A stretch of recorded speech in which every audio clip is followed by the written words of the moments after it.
Wendoudulo, dans le département de Ranérou, un village de la commune de Oudalaye. Ici, c'est une école élémentaire complète qui a été construite avec plus de 100 millions de francs CFA. Pendant 5 ans, les valeureux maîtres et les élèves ont travaillé dans des conditions extrêmement difficiles parce qu'il n'y avait que seul abri provisoire. Véritablement, il y a une nette amélioration, n'est-ce pas, des conditions de travail des maîtres et des enfants. Deuxième étape de cette visite à pas de charge dans le département de Kanel, le lycée de Sinthiou Bamambé.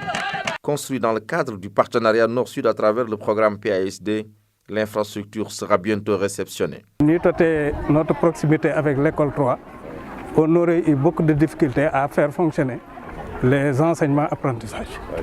Donc il y a urgence pour nous, vraiment, que ce lycée-là termine, les travaux s'achèvent.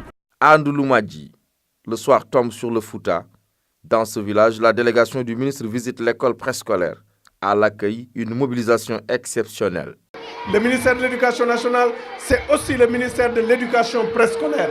Lorsqu'on sait que parmi les 11 décisions que le chef de l'État, le président Macky Sall, a eu à prendre à l'issue des assises de l'éducation et de la formation, une des décisions concerne la généralisation de la prise en charge de la petite enfance. Et que par l'action que vous menez dans l'éducation préscolaire, on voit qu'il y a une prise en charge de la petite enfance conforme à la politique qu'il a définie. Nous ne pouvons que nous en réjouir. Puis, la dernière étape au village de Dungouro Alpha.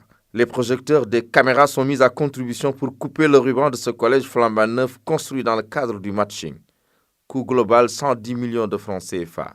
Ça nous a permis vraiment de ne pas venir l'après-midi, ce qui vraiment nous a un peu soulagés. Parce qu'ici, à 16h, on revenait à 16h30 et puis avec la canicule qui sévit dans la région, c'était tellement difficile. Depuis des années, on a commencé à faire ici des examens. Surtout l'année dernière, on a eu un bon pourcentage. Candidat qui se présentait au niveau du BFM, on a eu, j'espère, 97%. À Bokidjewe, l'expérience du Dara modèle de Thierno Mamadou Sow a été visitée. Malgré le retard noté sur l'agenda, les populations ont attendu.